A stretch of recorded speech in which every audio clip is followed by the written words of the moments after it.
సరే ఏంటి AP liquor scam Vijayasai Reddy ఆయనకేమో ఉచ్చు బిగిస్తుందా? ఆయన ఏదో బీజేపీ వెళ్ళిపోతారు సేఫ్. విజయసాయి రెడ్డి ఉచ్చు బిగిస్తున్నాడా, విజయసాయి రెడ్డికి ఉచ్చు బిగిస్తున్నారా, అది ప్రశ్న.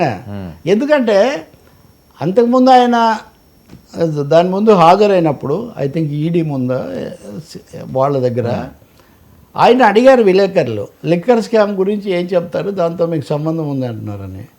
లిక్కర్ స్కామ్ 100% ఆ కసిరెడ్డి రాజశేఖర రెడ్డికే దానికి సంబంధించిన 100% అన్నారో లేదో, అదన్నీ కసిరెడ్డి రాజశేఖర రెడ్డికి సంబంధించిన విషయాలు, నాకేం తెలియదు పూర్తి అని. ఆ పేరు విజయసాయి రెడ్డి దగ్గర నుంచే వచ్చింది.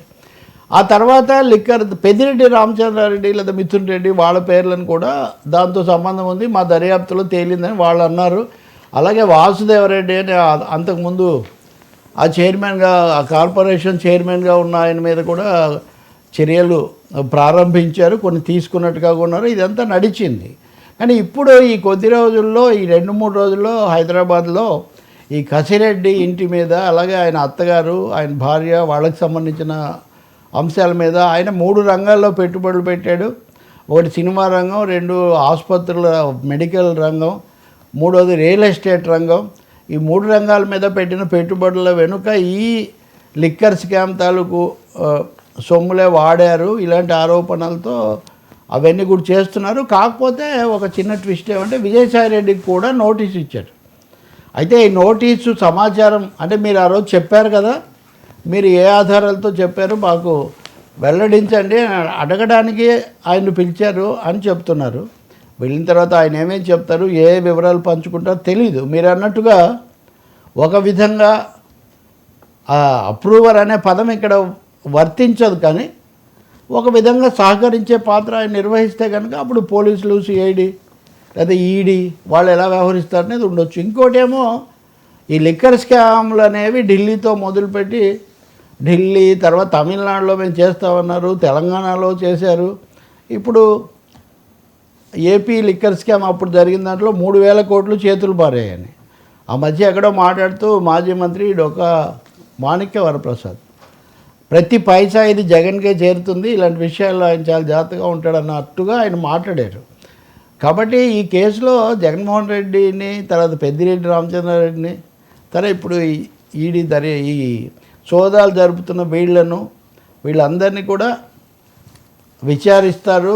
ఇంకా కొంతమంది అయితే సరే ఆటోమేటిక్గా కేసు అనగానే జైలుకి అని పెడుతుంటారు కదా, అలా కూడా జరుగుతుంది. విజయసాయి రెడ్డి ఏం చెప్తారో, ఇది ఏ రూపం తీసుకుంటుందో మనం చూడాలి.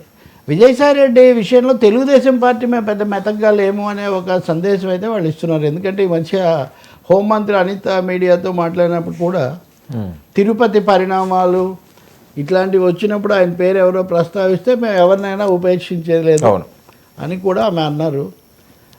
లిక్కర్ స్కామ్ మీద నెక్స్ట్ ఫోకస్ పెడతారు. అంటే ఇంతవరకు మేజర్గా ఏమీ స్కామ్ల మీద తీసుకురాలేదు కదా, డిజిటల్ డెవలప్మెంట్స్ ఏం కనిపించట్లేదు. ఎందుకని ఇప్పుడు సీజ్ ది షిప్, అది కూడా అక్కడ ఆ షిప్ ఆగిపోయింది, సీజ్ అయిపోయింది ఆ కేసు కూడా. తర్వాత ఏమంటే షిప్ కాలేదు.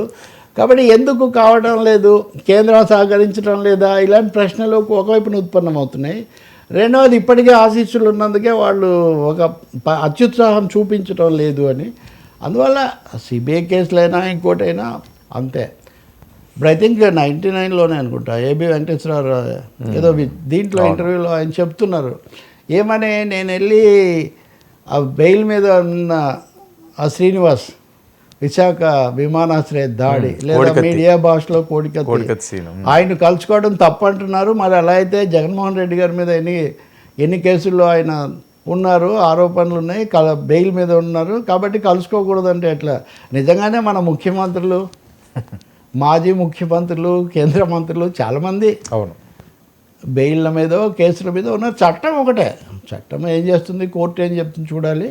కానీ లిక్కర్ స్కామ్ అనేది తదుపరి కుదుపు అయ్యే అవకాశం చాలా ఎక్కువగా ఉంది.